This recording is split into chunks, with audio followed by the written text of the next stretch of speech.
are headed out of Springfield. It's been, I say a long time coming, it hasn't been that long.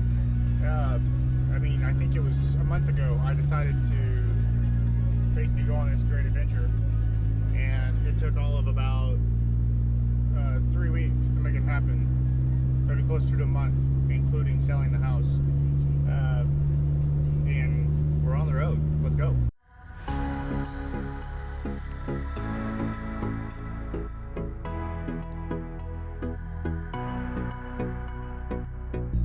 About 30 or 40 minutes out of Kansas City already before you get on 70 coming up from the south.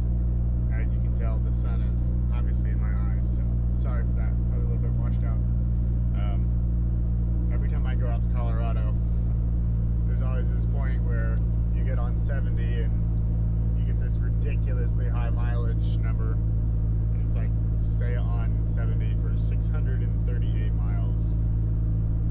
I don't like that part, but it's cooling down, so truck shouldn't have any issues, and hopefully there won't be much wind. There's not much now, hasn't been a problem yet. So westbound and down, let's go.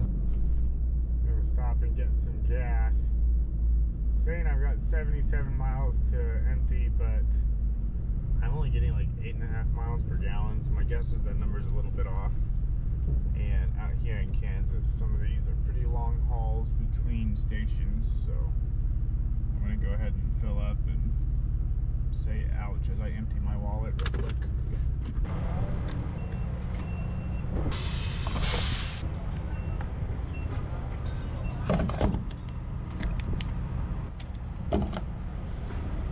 At least it didn't quite break $1.40, but normally I could put another 6 gallons in.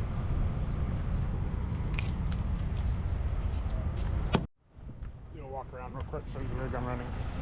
I've got the weight distribution bars here, and then plus the sway bar control bar there, and that helps with being a lighter duty truck. And honestly, it's towing really good. I also have the Timbren independent overload suspension underneath, because otherwise it squats pretty good. Do a quick walk around here, make sure everything's looking good. Tires aren't hot. That's good. Anytime your tires are hot, that means usually means they're underinflated, but it's always bad. They wear out a lot faster. So hopefully we'll get some pretty skies tonight going across Kansas. I've had some good ones. I've had some not so good ones. So we'll see how it goes.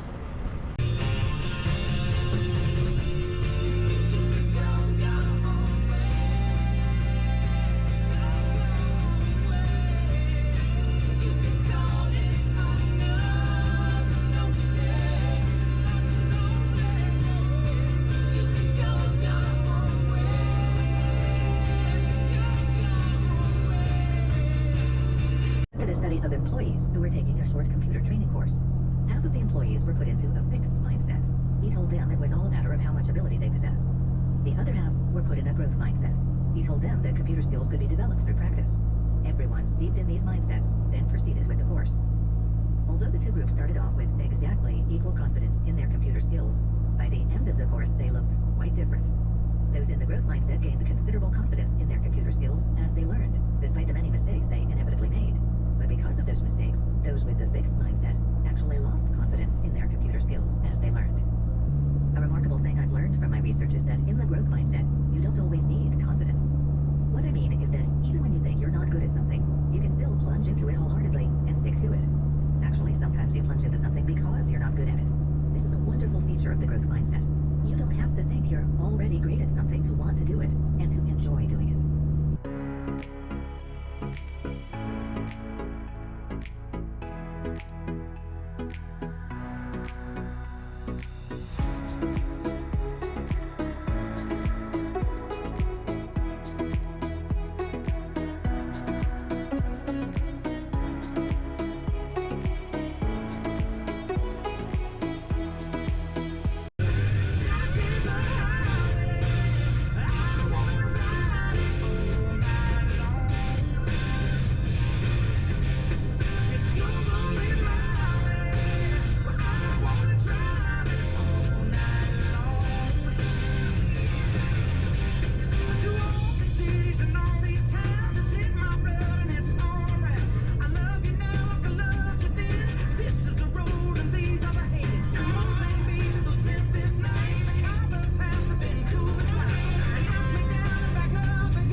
was fun. I've learned a ton, but just started to kind of hit a wall, especially in the project management part. Discovered that's really not the best fit for me.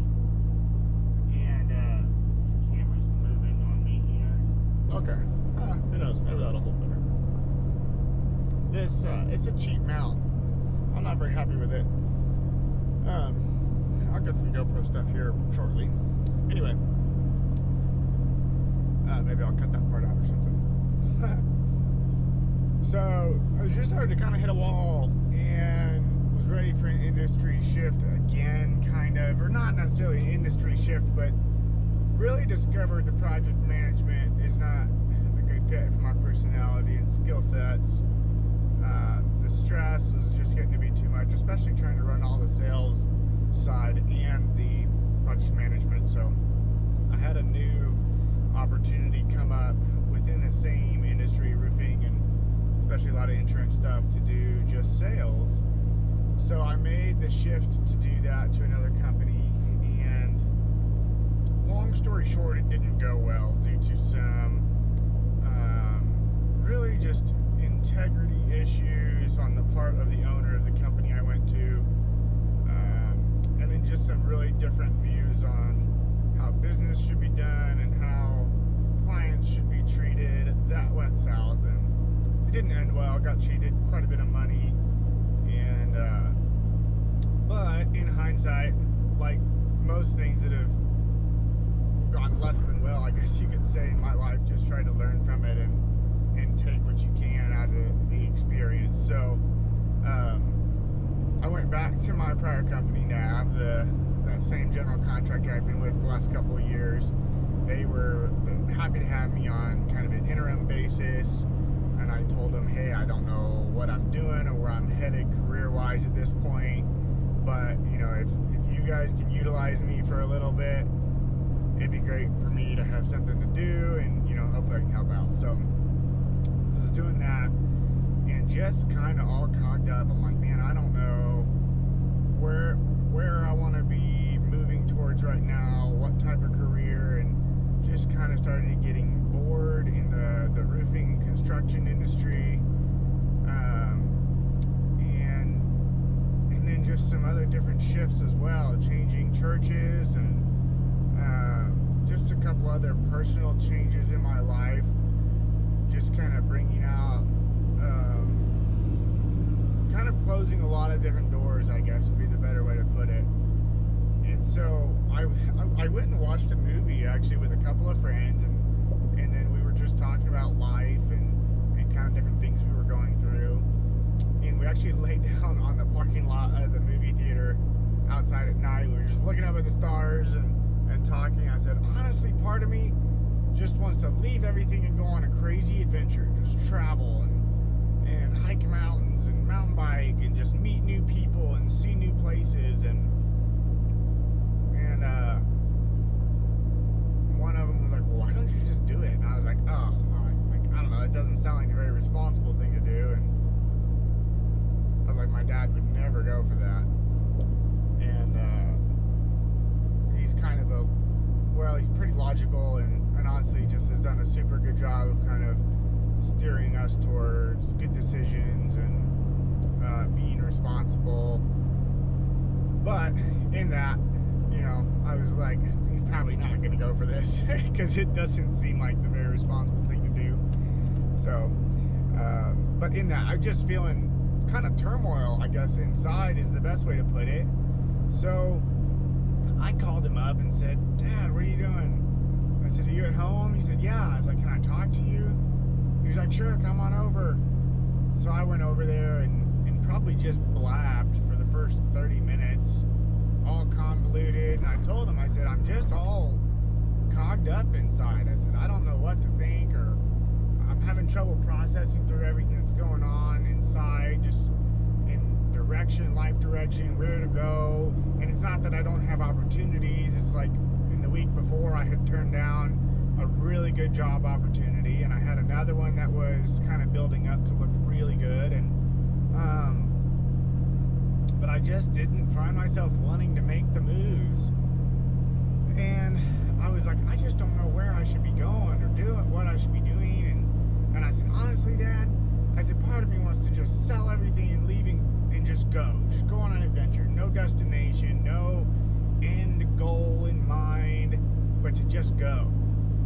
And he kind of paused for a second and said, why don't you just do it? And I was flabbergasted, honestly.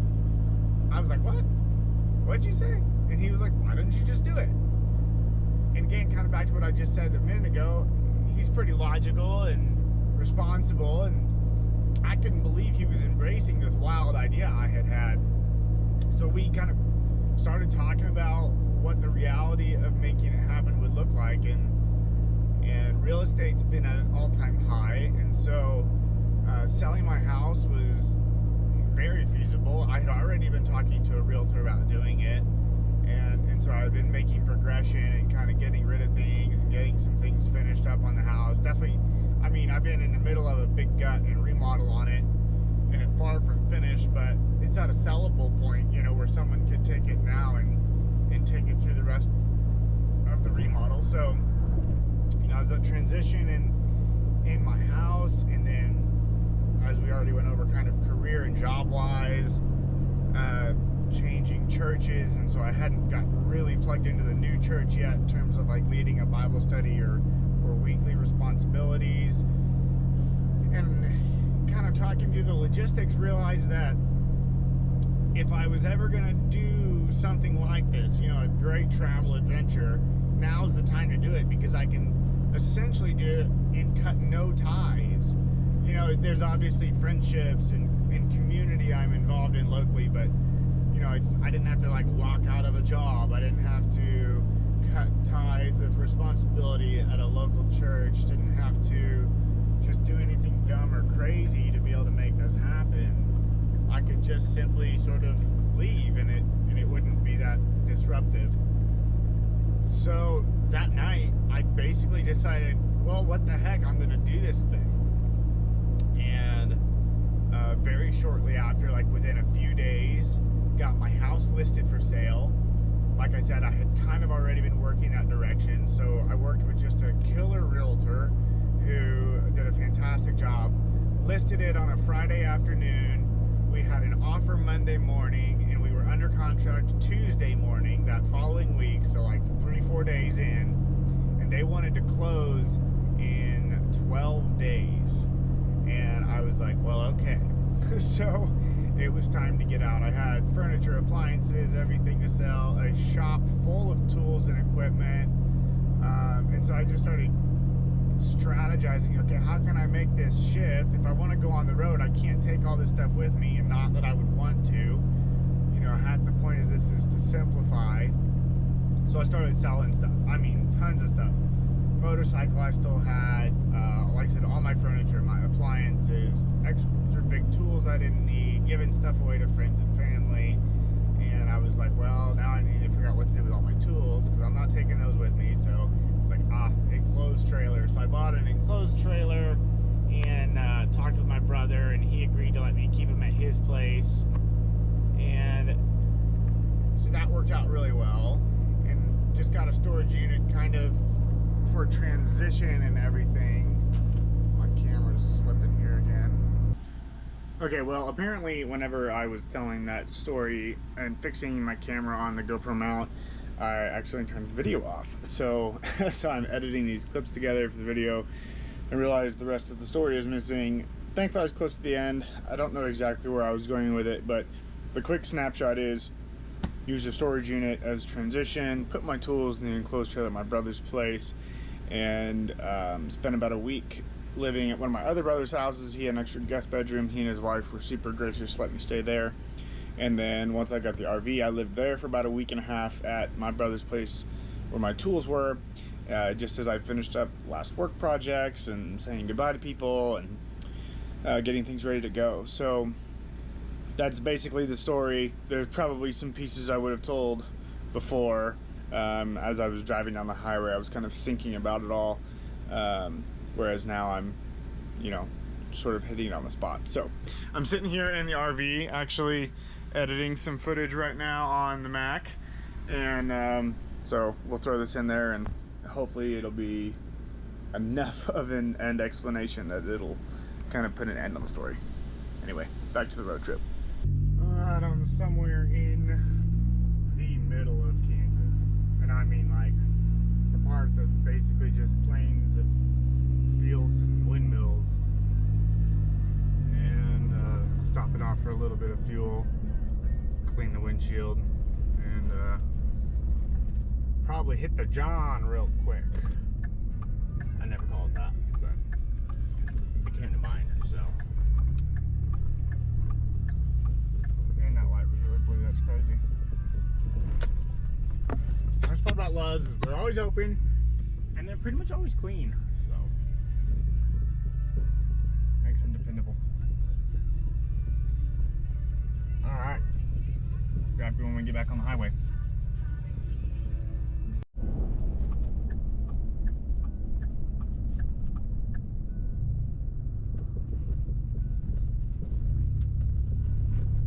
Alright, we got gas. $144 of poorness later. Getting back on the highway. It's 11:46, so almost midnight. Probably make it another, I don't know, couple of hours. Don't mind the yawns, I'm actually pretty awake. I'd really like to make it into Colorado before I stop. We'll see. I think it's another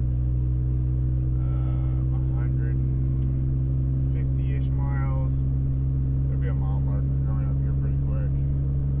In fact, I think this is one right now. Yep, 145 miles left to Colorado, it looks like. So 2.5 hours, probably. We'll see if I make it that far. And if not, I'll just find a truck stop or a rest stop, pull over and sleep for a while. Should get into, GPS is saying right now that we'll get into Fairplay at 4:30. It doesn't really matter because I can't check into the campsite till like 12 or 1. So I'm gonna have a few hours to kill. So if I sleep for a few hours on the way and then maybe hit a mountain bike trail or something, that'll help to kill that time. So once I get checked into the campsite, I'll probably hook up real quick and then run out and get an afternoon mountain bike session in, and then probably just kind of plan out what mountains I want to climb on Friday and Saturday. Looks like I'll only be in Fairplay those 2 nights, and then I'm probably going to go ahead and jump on west a little bit. Maybe I might pop south one night, I don't know. Maybe go a little bit more west. I'm thinking about maybe hitting, what's it called? Fruita? Yeah, Fruita, Colorado on the way to Moab. There's supposed to be some really killer mountain biking there. Some of the guys from QAT were telling me about it, so I'm gonna check that out probably tomorrow morning in some of my downtime. And then I also need to get my campsite in Moab reserved. I still haven't done that, and I'm kind of last minute on that, so I need to get it done before it books up. And then probably should do the same for Oregon as well, just to make sure I've got a place in Bend, and then we'll go from there. So I'll probably check back in here in a little while. It's not really that interesting, so probably not gonna have the camera going for very much of this. Maybe I'll do a little time lapse or something later on. For example, when employees were asked to make statements such as, "People are trustworthy in this organization," those in growth mindset companies expressed far higher agreement. Right in line with this, employees in growth mindset companies also reported that they were much more committed to their company and more willing to go the extra mile for it. I feel a strong sense of ownership and commitment to the future of this company. Those who worked in fixed mindset companies, however, expressed greater interest in leaving their company for another. It's nice that employees in growth mindset organizations feel trusting and committed, but what about agility and innovation? That's something that organizations should and do care greatly about these days. Perhaps the company has to sacrifice some comfort and loyalty to be on the leading edge. Perhaps a belief in fixed talent motivates innovation. It doesn't look that way. It's actually the employees in the growth mindset companies who say that their organization supports reasonable risk-taking, innovation, and creativity. For example, they agreed far more strongly with statements like this: "This company genuinely supports risk-taking and will support me even if I fail. And people are encouraged to be innovative in this company. Creativity is welcome. Employees in the fixed mindset companies not only say that their companies are less likely to support them in risk-taking and innovation, they are also far more likely to agree that their organizations are rife with cutthroat or unethical behavior. In this company, there is a lot of cheating, taking shortcuts, and cutting corners. Or, in this company, people often hide information and keep secrets. Rolling in on Colorado.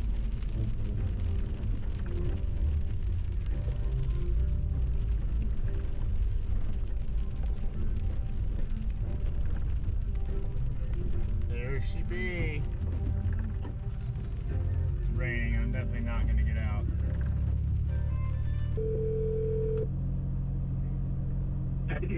So, cool update.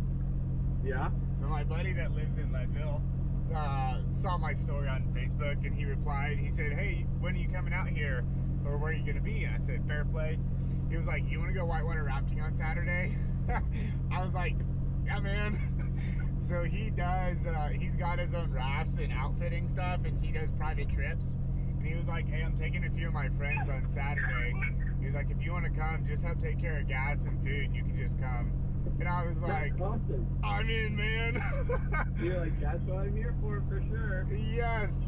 So I was like, "Hey, do you know any places in Leadville, like for campgrounds?" He's like, "Honestly, man, you can just put your trailer in my driveway. I don't care." I was like, "Dude, heck yeah."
Pulling into the RV park.